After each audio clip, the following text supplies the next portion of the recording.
Bonjour à toutes, bonjour à tous. La semaine dernière, j'ai essayé, vous en souvenez, de tisser deux fils. D'une part, j'avais poursuivi ma réflexion sur la nécessité de pluraliser notre conception de l'universalisme des Lumières. Cela passait par un retour critique sur la façon dont toute une tradition historiographique a identifié la philosophie des Lumières à un universalisme abstrait, désincarné, hostile aux différences. D'autre part, en commentant le texte de Voltaire, j'ai voulu suivre l'intuition selon laquelle, au cœur des réflexions des Lumières sur l'universel, on trouve la question de la tolérance, c'est-à-dire la réponse à la fois théorique et pratique aux défis posés par la crise de l'universel chrétien qui avait dominé l'Europe pendant un millénaire. Alors vous allez me dire, la tolérance comme idée fondamentale des Lumières, bon, c'est pas d'une folle originalité. C'est bien la peine de traverser Paris par ce froid hivernal pour écouter de pareilles banalités, a fortiori, et je m'en excuse pour ceux qui sont debout, et je vous remercie de faire l'amitié d'être présent aujourd'hui. Alors j'en conviens, même si, pour ma défense, on a parfois tendance à oublier à quel point les Lumières puisent une partie de leur énergie dans le souvenir des guerres de religion qui ont désolé l'Europe au XVIe et XVIIe siècle. Toutefois, j'ai essayé, à partir du texte de Voltaire et des commentaires, vous en souvenez, qu'il a suscités au XXe siècle, j'ai essayé d'ajouter trois éléments un peu différents. Le premier, c'est l'importance de la métaphore du commerce et du marché comme figure de la tolérance et de la coexistence pacifique. Il faut prendre au sérieux ce motif, même si, évidemment, nous n'avons plus aujourd'hui le même enthousiasme naïf à l'égard des vertus du marché, et que nous sommes un peu narquois à l'idée de faire de la bourse le lieu de l'universel. Et pourtant, il n'est pas forcément inutile de se souvenir que le commerce, qui au XVIIIe siècle, je vous le rappelle, désigne à la fois l'échange marchand et la sociabilité, le commerce a été une des grandes figures permettant de penser l'émancipation. Le deuxième point, c'est la dimension cosmopolite qui est attachée à la question de la tolérance, dès lors qu'il s'agit de la penser à l'échelle du monde, notamment sous l'effet des diasporas marchandes. Au demeurant, ce cosmopolitisme lui-même n'est pas sans ambiguïté. Comme me l'a fait remarquer Laurent Cuvelier, je le remercie, on peut aussi considérer que Voltaire impose une représentation européenne du commerce sans chercher à prendre en compte la diversité des pratiques marchandes. L'universalisme, qui permet la tolérance et le commerce pacifique, repose ainsi sur l'élargissement à l'échelle du monde d'un modèle occidental du capitalisme naissant, celui de la lettre de change et des bourses de commerce. Enfin, troisième point, grâce à la lecture d'Auerbach, nous avons introduit un doute. L'universalisme voltairien, fondé sur la raison, la tolérance et la satire, ne conduit-il pas à ridiculiser les croyances religieuses sous prétexte de les neutraliser? Ne va-t-il pas trop loin dans la négation des différences culturelles au nom d'une rationalité unique, en l'occurrence celle du marché? Et la satire elle-même, cette verve ironique et subversive que nous aimons tant chez les auteurs du XVIIIe siècle, eh bien, ne recèle-t-elle pas un danger potentiel lorsque, dans d'autres contextes, elle cible les minorités et non plus les puissances? Alors voilà, nous en étions là, lundi dernier, et ce sont ces points que je voudrais garder en tête aujourd'hui en poursuivant la réflexion sur ce lien entre tolérance et cosmopolitisme qui me semble définir un des axes possibles du rapport des Lumières à l'universel. Et pour cela, je voudrais repartir d'un auteur pour lequel Voltaire avait la plus grande admiration, un auteur qui n'a pas tout à fait la notoriété posthume du philosophe de Ferney, mais qui a joué un rôle fondamental dans l'histoire de la tolérance. Vous connaissez évidemment son nom, il s'agit de Pierre Bayle. Alors à vrai dire, je crois qu'on peut dire qu'on ne lit plus beaucoup aujourd'hui Pierre Bayle. On le cite parfois comme un repère dans l'histoire des idées, comme une sorte de prélude aux Lumières, notamment pour ses pensées sur la comète, un livre qu'il a publié en 1682 et qui est une attaque en règle, féroce, argumentée et jubilatoire contre l'astrologie et la superstition au nom de la science et de la raison. Bayle apparaît comme un jalon essentiel de ce que Paul Hazard appelait la crise de la conscience européenne, ce moment de transition à l'articulation des XVIIe et XVIIIe siècles, c'est-à-dire l'époque de Spinoza, de Leibniz, de John Locke et de Bayle, auquel Hazard accordait une grande place. Alors, je viens de dire une époque de transition, mais ce n'est pas la bonne expression. Hazard parle, lui, d'une véritable révolution intellectuelle. Vous connaissez peut-être sa célèbre formule, je cite, « La majorité des Français pensaient comme Bossuet, tout d'un coup, les Français pensent comme Voltaire, c'est une révolution. » Alors bien sûr, c'est surtout une exagération. Et d'ailleurs, Hazard savait parfaitement que les révolutions intellectuelles ne se font pas du jour au lendemain, que les mentalités changent lentement et que ces changements ne se font jamais au même rythme dans les différentes catégories de la population. Mais il s'agissait, avec cette formule frappante, d'insister sur l'importance de cette période mal aimée et peu étudiée, sur le basculement qui se produit au tournant des XVIIe et XVIIIe siècles. C'est-à-dire au moment, si vous voulez, où les évolutions qui étaient en germe se précipitent et donnent naissance à un monde intellectuel nouveau, celui dans lequel les Lumières vont prospérer. Et au cœur de cette période, donc, Pierre Bayle, qui est né en 1647 dans un petit village de l'Ariège, fils de pasteur, il se révèle doué pour les études. À 22 ans, il s'installe à Toulouse, où il se convertit au catholicisme et fréquente le collège jésuite. Mais au bout de 18 mois, il abjure et revient au calvinisme. Et pas du tout anodin, ça fait de lui un relapse aux yeux des autorités catholiques. Il part alors à Genève, puis obtient un poste à l'Académie de théologie de Sedan. Lorsque celle-ci est fermée en 1681, dans un contexte de durcissement de la politique de Louis XIV à l'égard des protestants, Bayle se réfugie à Rotterdam, où il vivra jusqu'à sa mort en 1707.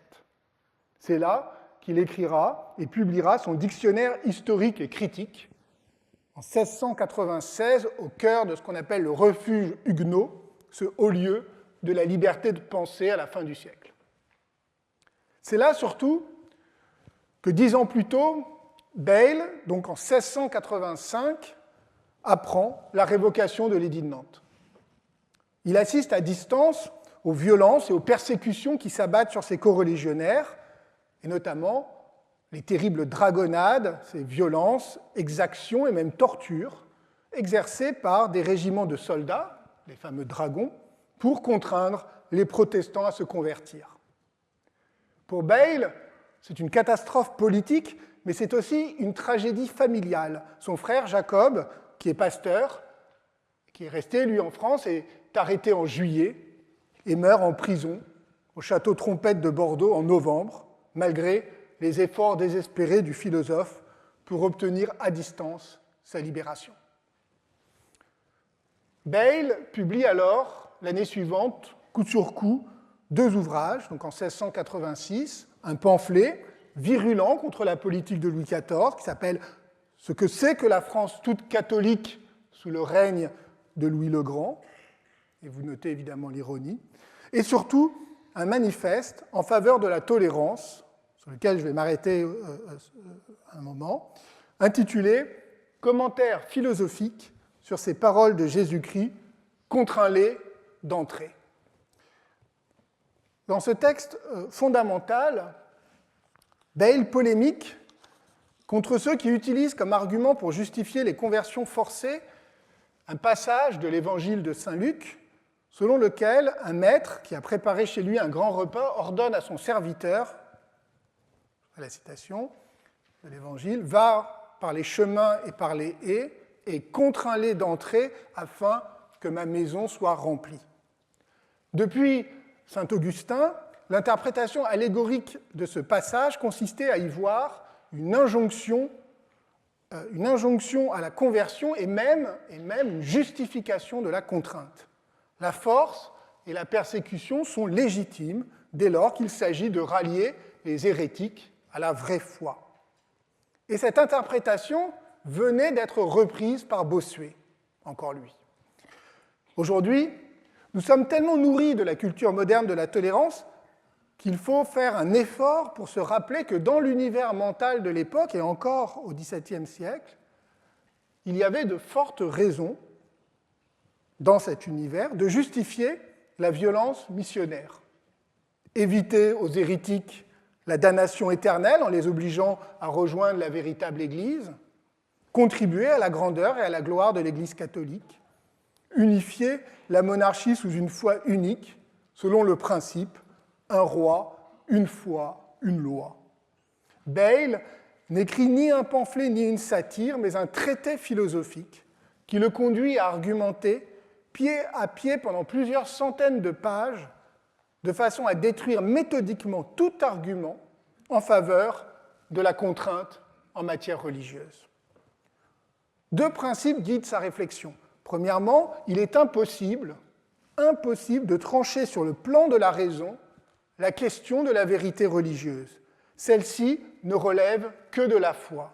Je le cite, « Il est impossible dans l'état où nous nous trouvons de connaître certainement que la vérité qui nous paraît, entre parenthèses, je parle des vérités particulières de la religion et non pas des propriétés des nombres ou des premiers principes de métaphysique ou des démonstrations de géométrie.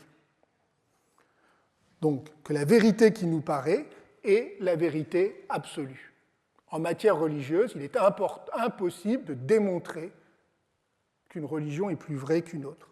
C'est une proposition qui est extrêmement radicale. Le second, dans le contexte théologique évidemment de l'époque. Le second principe, non moins important, est l'obligation morale pour chaque individu de suivre ce que lui dicte sa conscience. Je cite encore, « La première et la plus indispensable de nos obligations est celle de ne point agir contre l'inspiration de la conscience. Il est non seulement illégitime, mais par surcroît totalement inefficace, dit Bayle, de prétendre convertir quelqu'un par la contrainte. Cela ne peut faire que de faux convertis, des hypocrites ou des martyrs. Et la conséquence de ce double principe est un éloge du pluralisme religieux. Les religions n'ont pas à disparaître. Elles sont importantes sous l'angle de la foi, et il importe de respecter les droits de la conscience individuelle, mais elles doivent coexister pacifiquement dans le respect mutuel, aucune ne pouvant prétendre exercer un monopole de la vérité. Je cite un passage assez long, vous avez sous les yeux. « Il n'y a pas, dit-on, de plus dangereuse peste dans un État que la multiplicité des religions, car cela met en dissension les voisins avec les voisins, les pères avec les enfants, les maris avec les femmes, le prince avec ses sujets. Je réponds que bien loin que cela fasse contre moi, c'est une très forte preuve pour la tolérance, car si la multiplicité des religions nuit à un État, c'est uniquement parce que l'une ne veut pas tolérer l'autre, mais l'engloutir par la voie des persécutions. In prima mali labes, c'est là l'origine du mal. Si chacune des religions avait la tolérance que je soutiens, il y aurait, et ce passage est fondamental, il y aurait la même concorde dans un État divisé en 10 religions que dans une ville où les diverses espèces d'artisans s'entre-supportent mutuellement. Tout ce qui pourrait y avoir, ce serait une honnête émulation, à qui plus se signalerait en piété, en bonne mœurs, en science. La critique de l'intolérance conduit ainsi à un éloge de la diversité, de la bigarrure, écrit Bayle, d'une émulation vertueuse entre les religions, qu'il compare dans le passage qui suit celui qu'on vient de lire, un concert où l'harmonie de plusieurs voix et instruments différents est plus agréable, dit-il, que l'uniformité d'une seule voix. Bigarrure ou uniformité, voilà la question du pluralisme ouvertement posée. Alors l'originalité de Bayle a été souvent remarquée, mais elle a été très fortement soulignée par le philosophe allemand contemporain Rainer Forst, qui a consacré un livre important à l'histoire des conceptions occidentales de la tolérance. Il invite à distinguer nettement deux traditions intellectuelles. La première remonte au XVIe siècle et a servi de fondement aux édits de tolérance qui visaient à mettre fin aux guerres de religion en imposant la force pacificatrice de l'État. Dans cette perspective, qui était portée en France par ceux qu'on appelle les politiques, par exemple le chancelier Michel de l'Hôpital, eh bien, la tolérance consiste à autoriser, pour assurer la paix civile, des croyances que par ailleurs on réprouve, que l'on condamne, que l'on considère comme fausses, mais qu'il est préférable de tolérer à la façon dont on supporte un mal dont on ne peut se débarrasser. Cette conception ne s'accompagne, il faut bien le noter, d'aucune reconnaissance. C'est juste une permission donnée par la monarchie au nom de la raison d'État. C'est cette conception de la tolérance minimale, en quelque sorte, qui explique que la notion ait eu longtemps mauvaise réputation, comme si elle était une vertu un peu honteuse, presque une sorte de faiblesse. Vous connaissez sans doute la mauvaise blague de Paul Claudel qui disait « la tolérance, il y a des maisons pour cela ». Bayle, pour sa part, est un des principaux théoriciens d'une autre conception de la tolérance qui est issue des milieux protestants néerlandais de la fin du XVIIe siècle et qui met en avant non plus la raison d'État, mais la liberté de conscience. Il ne s'agit pas seulement de tolérer des religions hérétiques au nom de la paix civile comme un moindre mal, mais d'affirmer le principe supérieur de la liberté individuelle. Alors la lettre sur la tolérance, écrite par John Locke durant son exil en Hollande et publiée à son retour en Angleterre en 1689, au moment de la Glorieuse Révolution, est souvent présentée comme le grand manifeste philosophique de cette théorie libérale de la tolérance. Mais Bayle, en réalité, va plus loin que John Locke, parce qu'il étend la tolérance aux athées, alors que Locke s'y refuse très explicitement. Pour Locke, comme pour beaucoup d'auteurs des Lumières après lui, une croyance au moins minimale en Dieu est nécessaire pour assurer que les individus se comportent moralement et qu'ils respectent leurs engagements les uns envers les autres. Bayle, en revanche, avance l'hypothèse d'une société d'athées vertueux. C'est la grande hypothèse de Bayle. Une société d'athées vertueux est possible.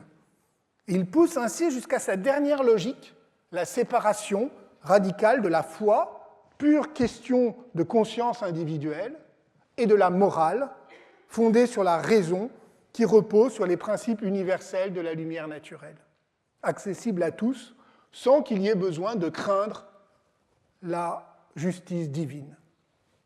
Il faut prendre la mesure de l'audace de cette pensée dans cette toute fin du XVIIe siècle, audace qui a valu à Bayle d'être très durement attaqué, non seulement, bien sûr, par ses adversaires catholiques, mais aussi par les théologiens protestants, notamment par son ancien ami Pierre Jurieu. Et d'ailleurs, en 1693, on lui retire sa chaire à l'université de Rotterdam. Bayle a payé son audace et sa liberté intellectuelle d'une grande solitude. Mais Bayle aussi, il faut le noter, se distingue de la conception de Voltaire, telle que nous l'avons vue la semaine dernière, au sens où il ne cherche jamais à se moquer des religions, à les tourner en dérision ou à les réduire à la superstition. La sincérité de la croyance, l'authenticité de la foi lui paraissent hautement respectables. C'est justement en leur nom qu'il défend la tolérance.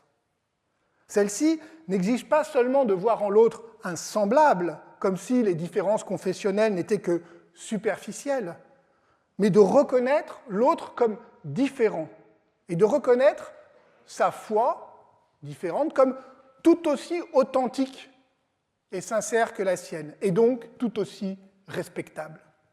La tolérance n'est ni l'autorisation politique de l'erreur, ni la négation de la diversité religieuse au nom de la raison universelle, mais une véritable politique de respect mutuel et de réciprocité. Alors, vous le savez sans doute, les spécialistes n'ont cessé de débattre pour identifier quelle était au fond la véritable position de Bayle sur le plan religieux et philosophique. Dire c'est à ça que servent les spécialistes. Que pensait vraiment Pierre Bayle? Était-il un sceptique? Était-il un athée spinoziste déguisé? Était-il un authentique calviniste? Voire un calviniste libertin, selon la formule oxymorique d'Hubert Bost, qui traduit bien l'embarras des chercheurs à l'égard de cet auteur à la fois radicalement critique de tout dogmatisme et intimement attaché à sa confession. On peut aussi insister sur l'inquiétude profonde de Bayle quant à la nature humaine et notamment sur la capacité des individus à agir en fonction de leurs croyances et de leurs principes, ce fond de noirceur que Bertrand Binoche a souligné et qui fait de Bayle un auteur bien plus pessimiste qu'il n'y paraît à travers ce que je viens de vous dire.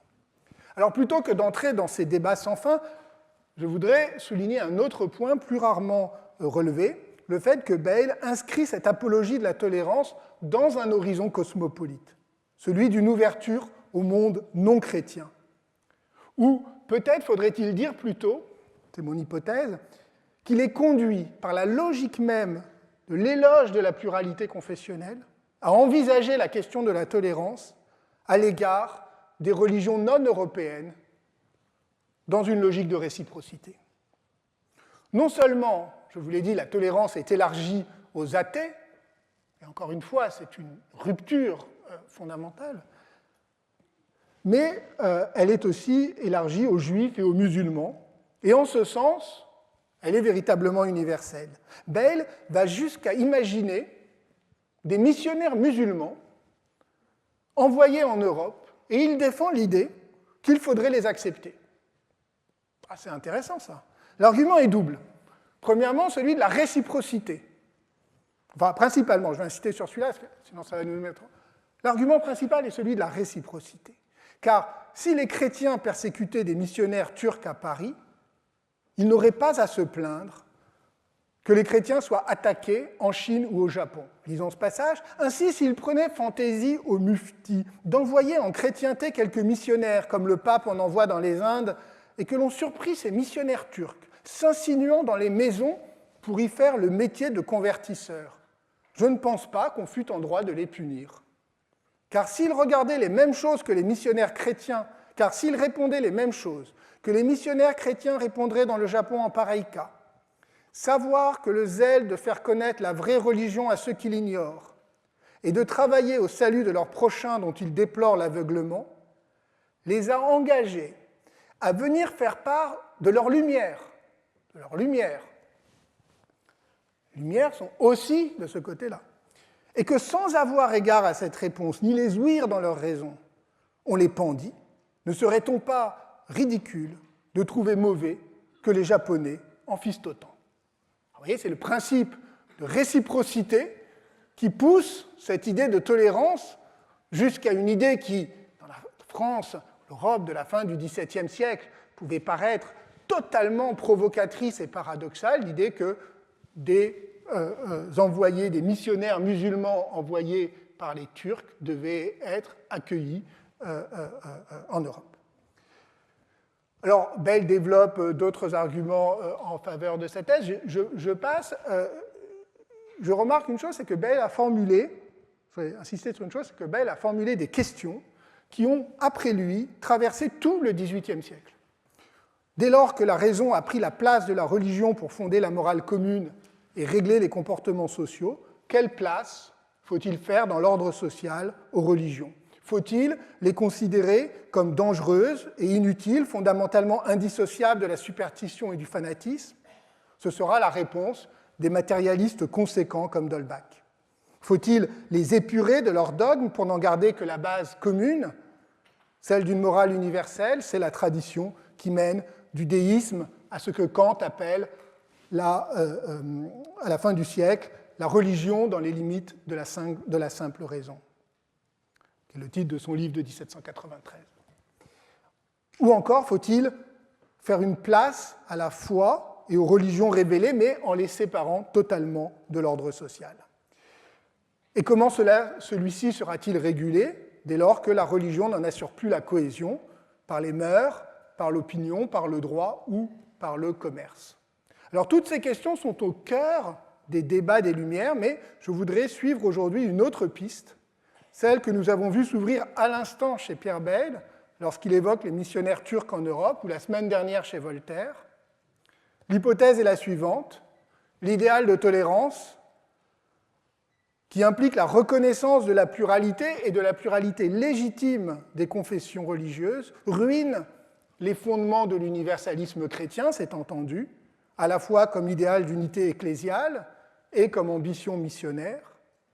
Mais ce faisant, il ouvre sur une autre question, celle du cosmopolitisme, c'est-à-dire des liens qui peuvent ou doivent s'instituer au-delà des frontières confessionnelles, culturelles et politiques habituelles, sur la base non plus d'une foi unique, mais d'une commune humanité.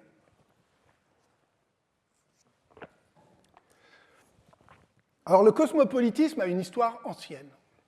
Sur le plan de l'histoire des idées ou de la philosophie, on considère souvent qu'il trouve ses racines dans la philosophie hellénistique, chez les cyniques, d'abord avec Diogène, puis chez les stoïciens. C'était à l'origine une pensée contestataire qui s'opposait à l'évidence de la cité comme lieu d'enracinement de la vie politique et culturelle.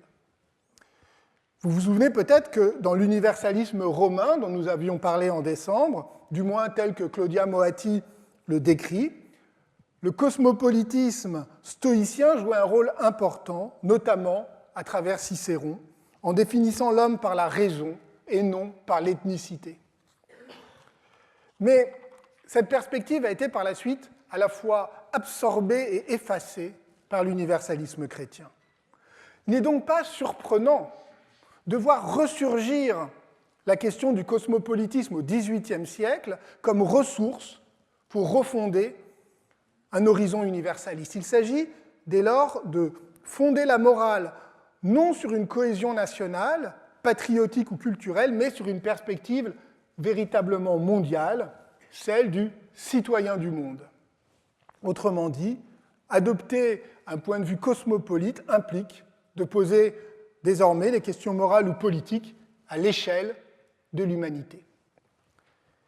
Alors il y a dans le cosmopolitisme, bien entendu, un double mouvement, comme l'a rappelé le philosophe ghanéen Kwame Appiah. Premièrement, il faut reconnaître que nous avons des obligations envers tous les autres êtres humains, au-delà des liens de parenté, d'amitié ou de nationalité. En cela, le cosmopolitisme est bien un universalisme. Il déjoue les frontières, recherche l'ouverture et la réciprocité. Ensuite, c'est le second mouvement, il manifeste un intérêt pour la diversité des cultures, pour la pluralité des pratiques et des croyances qui donnent un sens à la vie humaine. Cet universalisme n'est donc pas une abstraction, ni un désir d'unification mondiale, mais plutôt une façon d'affronter la vérité des autres, selon la belle formule du sociologue Ulrich Beck, c'est-à-dire de répondre aux défis posés par l'altérité. Alors, voilà qui peut paraître un peu général, et même légèrement anachronique, d'autant que je viens de citer un philosophe et un sociologue contemporains. Pourtant, il n'en est rien. Le succès de l'idéal cosmopolite au XVIIIe siècle, qui est bien réel, est ancré dans les transformations concrètes de la mobilité et des sociabilités, comme l'a abondamment montré Daniel Roche, notamment dans son grand livre « Humeur vagabonde ». L'essor des routes et des transports qui facilitent les voyages, la vogue du grand tour européen, le développement des métropoles comme Paris et Londres, alimentées par l'arrivée de provinciaux et par l'accueil des étrangers, mais aussi les réseaux des académies savantes, le développement de la presse périodique qui apporte des nouvelles de l'Europe et même du monde, et bien sûr la franc-maçonnerie et son réseau de loges. À la fin du siècle, on compte plusieurs centaines, peut-être plusieurs milliers de loges en Europe. Mais on en trouve aussi en Amérique, dans les colonies, par exemple aux Antilles et dans les grands ports méditerranéens du Levant, fréquentés par les voyageurs et les marchands européens. Elle porte avec elle un idéal fraternel et transnational qui permet de parler d'une république universelle des francs-maçons, c'est l'expression. Même si cet universalisme trouve ses limites, comme l'a montré Pierre-Yves Beaurepaire, quand il s'agit d'accepter les juifs, les femmes ou les personnes de couleur. Il reste que le succès considérable de la franc-maçonnerie dans la deuxième moitié du siècle témoigne de l'enracinement de cet idéal cosmopolite, fondé sur la pratique du voyage. Vous savez que les loges servent très souvent à accueillir des voyageurs. Elles sont de ce point de vue-là un réducteur d'altérité. Donc fondé sur la pratique du voyage, sur la curiosité pour la diversité et sur un idéal de sociabilité affranchi ou partiellement affranchi des contraintes traditionnelles des sociétés d'ordre. Plus généralement, l'Europe du XVIIIe siècle est marquée par le passage de sociétés locales, où la mobilité était une exception, à des sociétés plus ouvertes, des sociétés en mouvement, comme disait Daniel Roche, qui écrit aussi ceci: « Les grands philosophes des Lumières ont pensé la modernité comme le passage d'une situation dominée par des communautés relativement fermées sur elles-mêmes à une époque, de passage de communautés relativement fermées sur elles-mêmes à une époque universelle, celle des mondes indépendants, interdépendants, du fait de l'action du commerce et de l'action des valeurs éclairées. » Fin de la citation de Daniel Roche. Le commerce international, tel que nous l'avons rencontré à partir de Voltaire la semaine dernière, n'est qu'un des éléments de cet élargissement et de cette accélération des formes de l'échange qui touchent tous les domaines de l'activité dans la deuxième moitié du XVIIIe siècle. Le mot même, cosmopolite. Alors le mot cosmopolite, on peut le chercher dans les dictionnaires, il est absent de la première édition du dictionnaire de l'Académie en 1694. Il fait son apparition dans le dictionnaire de Trévoux en 1721 pour désigner, je cite, un homme dont tout le monde est la ville ou la patrie. Je suis un cosmopolite, c'est-à-dire un citoyen de l'univers. 1721. Et puis progressivement, le mot en français prend un double sens, celui de citoyen du monde donc, celui qui se trouve bien partout, émancipé des communautés locales, mais aussi progressivement le sens d'un homme sans attache, qui donc n'aime rien ni personne. Comme l'écrit Rousseau, tel philosophe aime les Tartares pour être dispensé d'aimer ses voisins. Dans la deuxième moitié du XVIIIe siècle, la figure du cosmopolite s'oppose de plus en plus, en bien ou en mal, à la figure désormais valorisée du patriote. Quand le mot entre dans le dictionnaire de l'Académie en 1762, c'est avec cette signification: cosmopolite, celui qui n'adopte pas de patrie. Un cosmopolite n'est pas un bon citoyen. Cette ambiguïté est très présente, par exemple, dans le roman de Fougeray de Montbron, un roman qui était absolument formidable, mais qui a été un peu oublié maintenant, qui s'appelle Le Cosmopolite ou Le Citoyen du Monde. Il y a eu pourtant, vous le voyez, une réédition relativement récente. Roman qui met en scène une figure ambivalente de voyageur revenu de tout, ayant connu tous les pays, qui est chez lui partout, mais n'a de lien nulle part, et qui termine singulièrement désabusé. Spectateur cynique de l'universelle bêtise humaine. Je cite un passage du roman: « Je suis un être isolé au milieu des vivants. L'univers est pour moi un spectacle permanent où je prends mes récréations gratis et je regarde les humains comme des battleurs qui me font quelquefois rire, quoique je ne les aime ni ne les estime. » Diderot appelait d'ailleurs Fougeray l'homme au cœur velu. Et il l'a peut-être pris comme modèle pour son neveu de Rameau. Alors le cosmopolite est-il nécessairement misanthrope? En tout cas, c'est le danger qui le guette. En s'affranchissant des préjugés et des communautés naturelles, il prend le risque de se couper paradoxalement, de ce qui fait l'humanité, les liens affectifs avec ses semblables. Alors il est vrai que d'autres auteurs, en revanche, vont affirmer la valeur et la grandeur de l'idéal cosmopolite, notamment dans le cadre politique et géopolitique. Lorsqu'il publie en 1795 son traité « Vers la paix perpétuelle », Emmanuel Kant affirme l'existence même d'un droit qu'il appelle cosmopolitique, c'est-à-dire distinct à la fois du droit civique, c'est-à-dire des droits nationaux, et du droit des gens, ce qu'on appelait le droit des gens, c'est-à-dire pour le droit international. Ce droit cosmopolitique, sans lequel la paix mondiale est impossible, considère les individus, je cite Kant, comme les citoyens d'un État universel des hommes. Un État qui, évidemment, n'existe pas comme entité politique, mais qui repose sur l'existence d'un seul monde, un monde commun, au sein duquel il s'agit de favoriser les relations mutuelles entre les différentes parties afin d'avancer l'unité, dit Kant, du genre humain. Et le principe premier de ce droit cosmopolitique, eh bien, Kant nous dit que c'est celui de l'hospitalité universelle, c'est-à-dire, selon Kant, le droit, et je le cite, le droit pour l'étranger, à son arrivée sur le territoire d'un autre, à ne pas être traité en ennemi. Ce qu'il appelle aussi le droit de visite, et qu'il prend bien soin de distinguer des entreprises coloniales européennes qu'il condamne fermement. Vous voyez que l'universalisme cosmopolite des Lumières n'est pas totalement inactuel, du moins il faut le souhaiter. Je reviendrai sur cette question du cosmopolitisme juridique dans une prochaine séance, c'est un sujet considérable. Je voudrais aujourd'hui garder le cap qui est le mien dans cette séance, en m'arrêtant sur ce qui est à mes yeux le grand manifeste de la tolérance cosmopolite du XVIIIe siècle, c'est-à-dire la pièce de Lessing, Nathan le Sage. En Allemagne, après avoir été censuré au XVIIIe siècle, Nathan le Sage est devenu un symbole de la Aufklärung. Elle a été jouée tout au long du XIXe siècle, quoique sous une forme un peu édulcorée. Elle a été interdite en 1933 par les nazis, qui ne supportaient pas une pièce dont le personnage principal et positif était juif. Symbole de la défaite du Reich, la pièce fut jouée en septembre 1945 dans Berlin en ruine pour la réouverture du Deutsche Theater. Et elle est restée depuis un texte phare de la littérature allemande ainsi qu'un classique scolaire.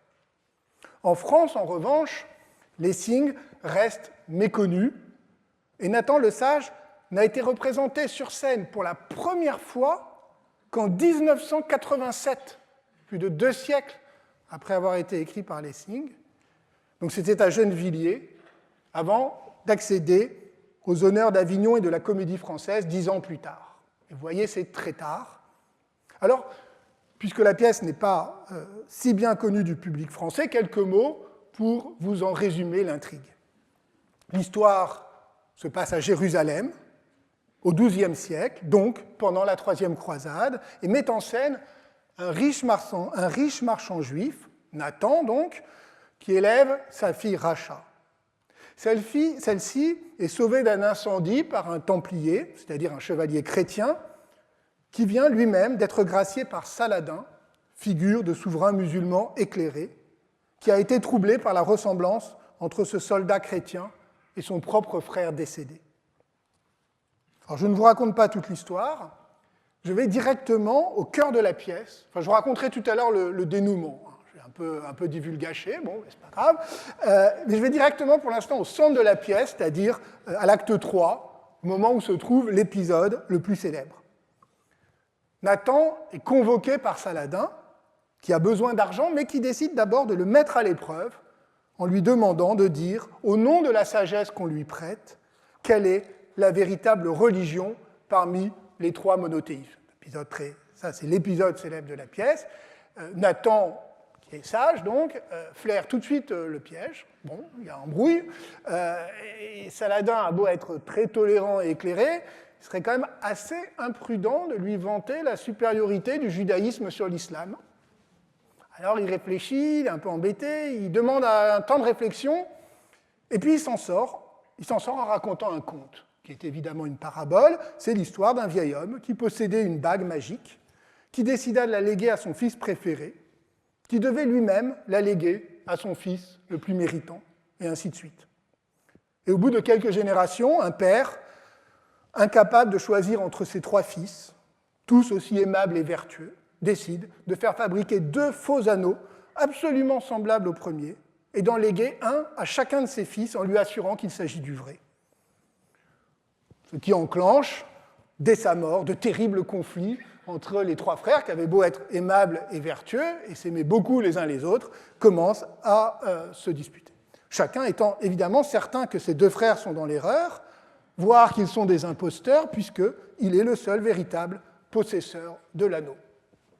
Bon, entre nous, c'est une parenthèse, c'est une terrible erreur psychologique de la psychologie paternelle. Bon, ça c'est une autre question, mais enfin, ça part de bonnes intentions, mais enfin, c'est vraiment pas le truc à faire. Bon, alors, vous aurez reconnu que le thème n'a pas été inventé, cette histoire des 3 contes, vous le savez sans doute, n'a pas été inventée par Lessing, puisqu'il la reprend d'une nouvelle, du Décaméron de Boccace. Alors, à vrai dire, d'ailleurs, ce conte des 3 anneaux chez Boccace a lui-même une histoire plus ancienne, puisqu'on la retrouve comme métaphore de la tolérance, et comme l'a montré Maurice Kriegel, dans plusieurs textes juifs en Espagne au XIVe siècle. Mais bon, je ne me lance pas dans une enquête philologique sur les origines de cette parabole, ça nous entraînerait trop loin, surtout beaucoup trop loin de mes compétences, et c'est seulement l'occasion de rappeler une fois de plus que les écrivains des Lumières, même lorsqu'ils innovent, ne le font jamais ex nihilo, mais à partir d'autres traditions intellectuelles et culturelles, ici celle des Lumières médiévales, et oui, ça existe, et de même qu'il existe des traditions non européennes de la tolérance, par exemple en Inde, il y a une citation, formule frappante d'Amartya Sen, que j'aime bien citer, Giordano Bruno fut brûlé pour hérésie sur le Campo dei Fiori à Rome en 1600, alors même qu'Akbar s'exprimait sur la tolérance à Agra. Bon.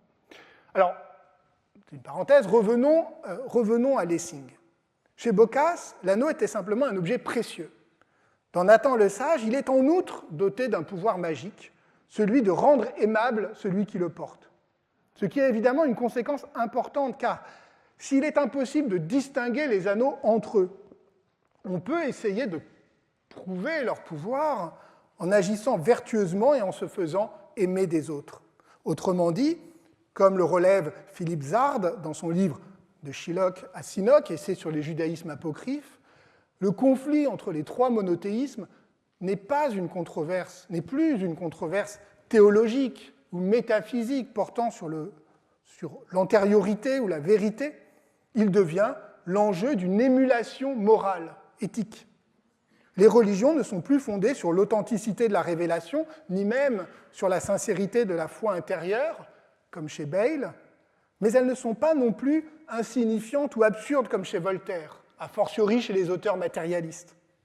Elles sont jugées sur leur capacité à susciter des comportements vertueux, ou plutôt éthiques, puisque la vertu est définie désormais dans le rapport aux autres. Il ne s'agit pas de plaire à Dieu, mais de se faire aimer des hommes.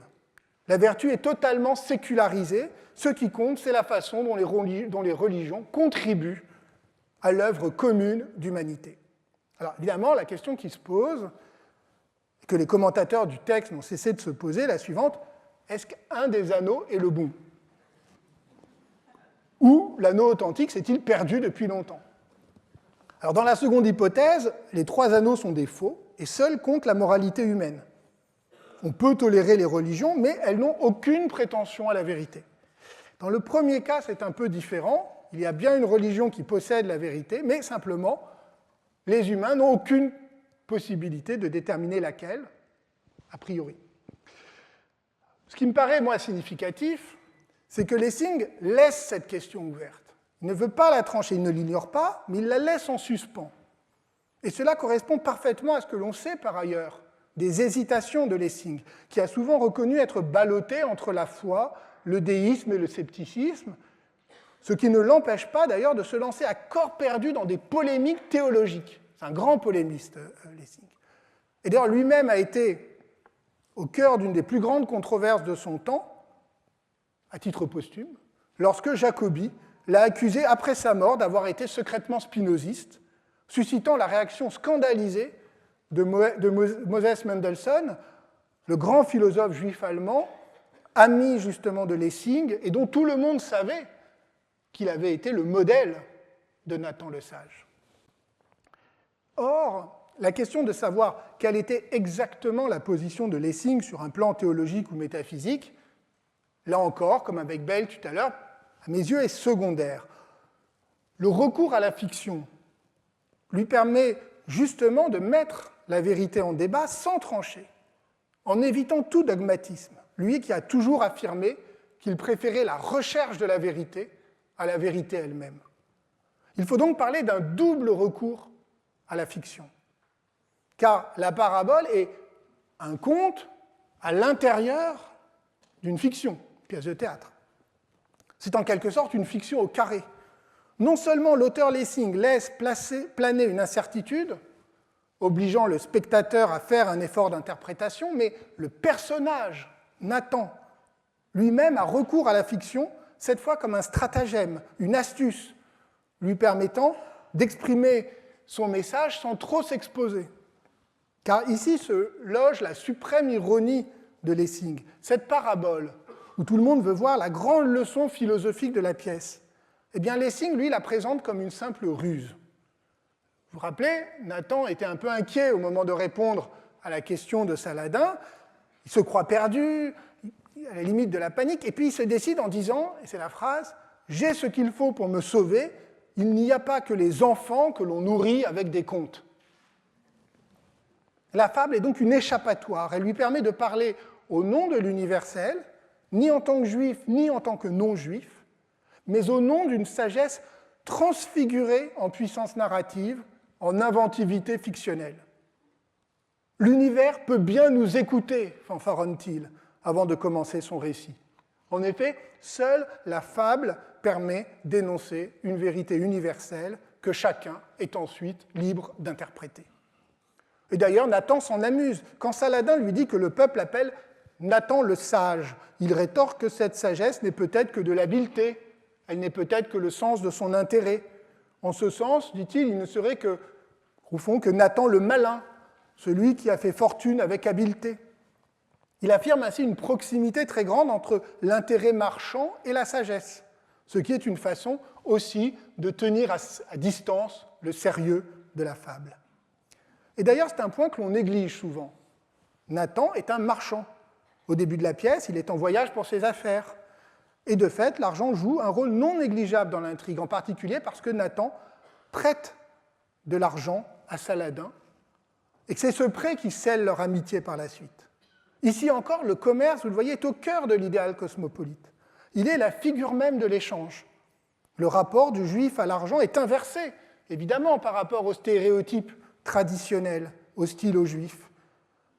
Ici, c'est sa richesse qui lui permet d'être utile grâce à sa générosité. Si la controverse théologique est désormais sans objet, remplacée par une fable, en revanche, le commerce et l'argent, eux, sont bien réels. Ils créent des liens entre les individus, ils sont les vecteurs d'un dépassement cosmopolite des identités communautaires. Revenons toutefois à la fable des trois bagues. Les frères, désormais en guerre les uns avec les autres, ont recours à un juge. Celui-ci affirme que les bagues sont sans doute fausses, ce qui fait d'eux des trompeurs trompés. Ce ne pas des imposteurs, c'est des trompeurs trompés. Par ailleurs, plus attachés à s'aimer eux-mêmes qu'à se faire aimer des autres. Mais ici, par un retournement inattendu, le juge les encourage non pas à abandonner leurs bagues, elles sont fausses, ils pourraient les jeter, non, mais au contraire, à continuer à croire en leur pouvoir. Ah, ça, c'est étonnant. Si chacun de vous a reçu la bague de son père, dit le juge, que chacun, en toute certitude, la tienne pour vraie. Comment expliquer ce verdict du juge ou ce conseil? Alors d'abord, la pluralité des religions est une vertu. Peut-être votre père, ajoute le juge, n'a-t-il pas voulu tolérer plus longtemps dans sa maison la tyrannie d'un seul anneau? Autrement dit, mieux vaut 3 erreurs qu'une vérité unique.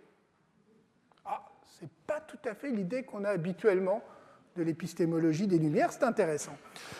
Mieux vaut 3 erreurs qu'une vérité unique. Surtout, chaque frère est invité à rivaliser de vertu et de tolérance pour prouver qu'il a la vraie bague. C'est l'idéal d'émulation éthique que j'ai déjà souligné. Mais il y a plus. Les religions ne se définissent plus par leur rapport transcendant à la vérité, mais par leur mode de transmission, par le lien historique qu'elles constituent entre les générations. Ainsi, il y a une rationalité à rester fidèle à la religion de ses ancêtres, à condition, bien sûr, d'en faire une base de tolérance et de lumière, sans prétendre au monopole sur la vérité.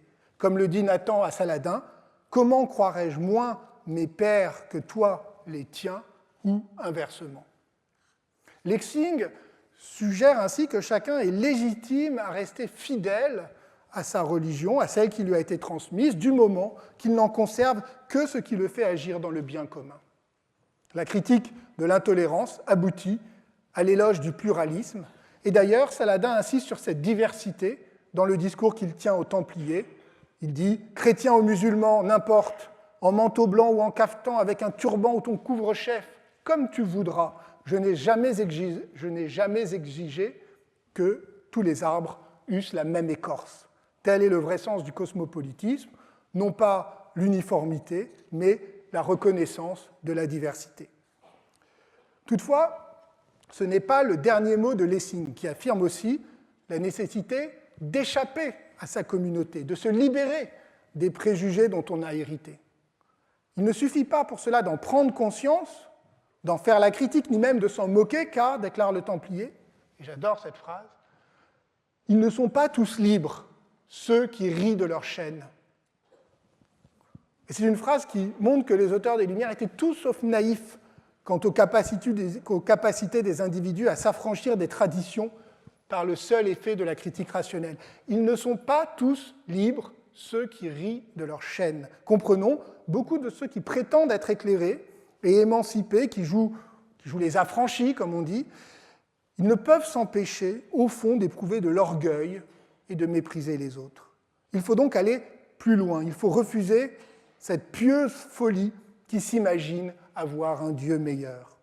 Et de fait, dans la pièce, le seul personnage qui adhère complètement à son identité religieuse, c'est le patriarche, un personnage ridicule, méchant, qui est l'ennemi juré de Nathan. Celui-ci, au contraire, Nathan affirme aux Templiers ceci, « Ni vous, ni moi n'avons choisi notre peuple. » Qu'est-ce que cela veut dire, peuple ?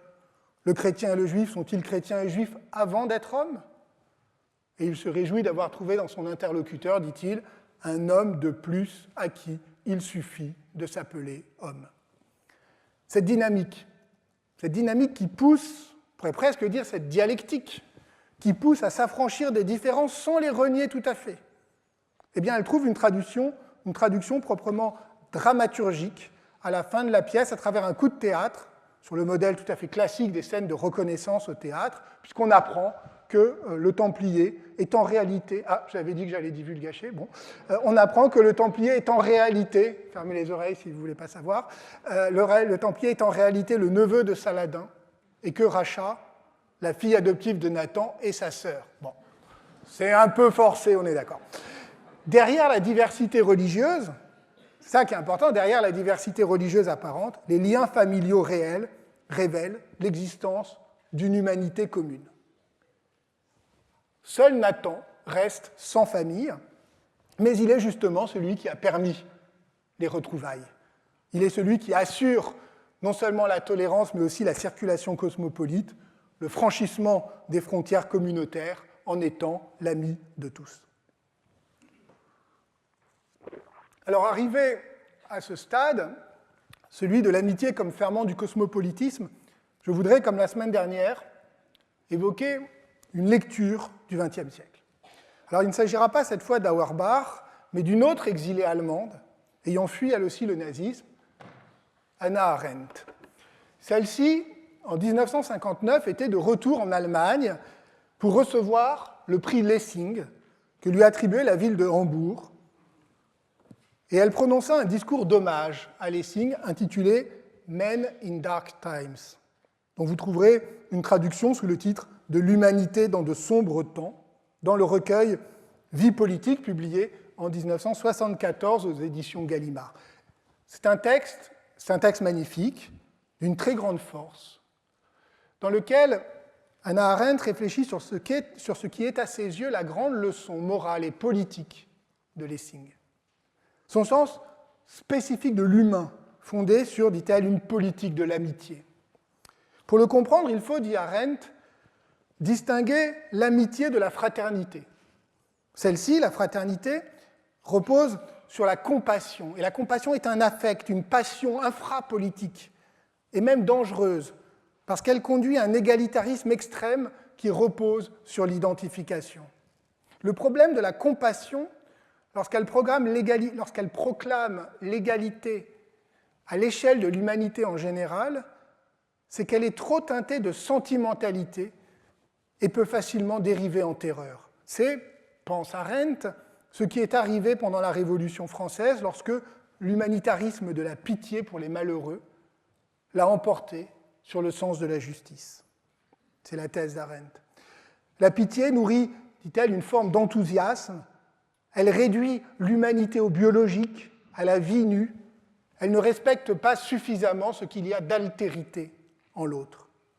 L'amitié, en revanche, c'est l'affirmation d'un lien entre les étrangers, entre des personnes qui reconnaissent leurs différences mais qui veulent la dépasser, dans la conversation, par la parole. Contre la fraternité, cette fusion sentimentale de deux semblables, l'amitié est la volonté de construire un monde commun par-delà les différences. Or, l'amitié, c'est le grand motif, en réalité, de la pièce de Lessing. Nathan ne cesse de demander à tous ceux qu'il rencontre d'être ses amis. Or, comment se construit cette amitié ? Par la parole, par la conversation, mais aussi par la controverse, par la recherche d'une vérité toujours fuyante. Car voici la condition qui permet l'amitié entre les hommes, le fait que la vérité soit insaisissable, si bien qu'elle nourrit toujours le débat et la discussion. Lessing, je vous l'ai dit tout à l'heure, a toujours proclamé que la recherche de la vérité était préférable à la vérité elle-même. Mais cette limitation de la raison humaine est justement ce qui rend l'homme humain. Et Lessing, nous dit Hannah Arendt, était heureux de sacrifier la vérité à l'amitié et au dialogue. Je la cite, « La grandeur de Lessing ne consiste pas seulement dans la vue théorique qu'il ne peut y avoir de vérité humaine, de vérité unique en ce monde humain, mais dans la joie qu'elle n'existe point et qu'ainsi le dialogue infini des hommes entre eux ne puisse avoir de cesse. » Alors, c'est très beau. Comme l'a remarqué Adam Sutcliffe, il est possible que Arendt exagère les différences culturelles et religieuses entre les personnages de la pièce en faveur de son interprétation, alors que ces différences n'ont en réalité guère de véritable consistance. Nathan, par exemple, dit Adam Sutcliffe, je mets la référence ici, est un juif si peu juif, une idéalisation vide dont la judaïté est peu caractérisée. Il est défini par sa sagesse, mais au fond, ce n'est pas une sagesse juive, c'est une sagesse universelle. Et d'ailleurs, de sa fille Recha, on dit dans la pièce, il l'a instruite de Dieu tout autant qu'il suffit à la raison. Sutcliffe va jusqu'à penser que cette idéalisation qui fait de la figure de Nathan une sorte d'idéal surhumain, un modèle inatteignable de sagesse, est en quelque sorte un cadeau empoisonné fait aux Juifs. Au fond, Lessing leur impose, s'ils veulent se montrer dignes de Nathan, de se fondre dans cet universalisme éthique au préjudice, au détriment de leur spécificité, de leur histoire, de leurs croyances.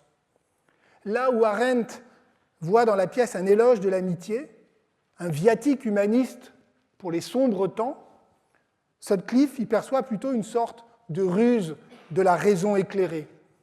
L'auteur le plus philosémite de son temps, Lessing, en faisant d'un personnage juif l'incarnation de la tolérance et de la sagesse, produit un pluralisme théorique et fictif qui lui évite de penser une véritable reconnaissance de la diversité. Alors, ce sont les questions sur lesquelles nous reviendrons lorsque nous aborderons la question de l'émancipation des Juifs sous la Révolution française, qui pose précisément cette question, vous le savez, du lien entre égalité civique et reconnaissance de la différence. Mais ce que ce parcours nous a montré, je crois, c'est que l'universalisme cosmopolite des Lumières doit toujours négocier la question du pluralisme. Son mouvement est celui d'un rapprochement fondé sur la raison et le désir de paix, mais la reconnaissance mutuelle implique que l'écart ne soit pas trop grand, et par ailleurs, il suppose, comme chez Nathan, une grandeur d'âme peu commune. Le cosmopolitisme est une voie difficile, un pari élitiste et sélectif, une utopie peut-être. Et Lessing lui-même en était bien convaincu. Il serait totalement erroné de voir en lui un doux rêveur, un idéaliste, un optimiste foncier. Il a écrit Nathan le Sage en 1779, quelques mois avant sa mort, en février 1781. Ce n'était pas pour autant un vieil homme, il n'avait que 50 ans, mais il était affaibli et même désespéré par la mort en couche de sa femme l'année précédente, qu'il avait laissée inconsolée. C'est peut-être aussi une des raisons pour laquelle l'humanisme optimiste de Lessing, dans Nathan le Sage, cette volonté de ne pas désespérer de l'humain, nous touche particulièrement, nous émeut même, d'autant qu'elle se voile parfois d'une vision beaucoup plus tragique du monde. Au même moment, Lessing écrivait deux autres textes importants, l'éducation du genre humain et ses dialogues maçonniques. Tiens, revoilà la franc-maçonnerie. Dans ces derniers, un des personnages, Ernst, regrette que l'humanité soit toujours nécessairement divisée selon trois lignes de partage irréductibles. Politique d'abord, c'est la pluralité, la multiplicité des États. Religieuse ensuite, du moins linguistique et culturelle. Sociale enfin, en raison des inégalités de fortune. La société ne peut réunir les hommes sans les diviser, sans creuser des abîmes entre eux, sans établir entre eux des barrières. C'est une citation. Ces divisions sont le propre même des sociétés, sont l'envers de la sociabilité humaine. Mais ces barrières, qui ne peuvent être effacées, ne sont pas totalement insurmontables ou pas toujours insurmontables. Il faut, déclare Ernst, souhaiter qu'il existe dans chaque religion des hommes qui ne croient pas détenir la vérité, dans chaque société des individus qui ne s'aveuglent pas aux honneurs et ne méprisent pas les pauvres, et enfin, dans chaque État, des hommes capables de surmonter les préjugés pour déterminer exactement, et c'est la phrase de Lessing, le moment où le patriotisme cesse d'être une vertu. À quoi son interlocuteur répond « Oui, souhaitons-le ardemment ». Je vous remercie et je vous dis à la semaine prochaine.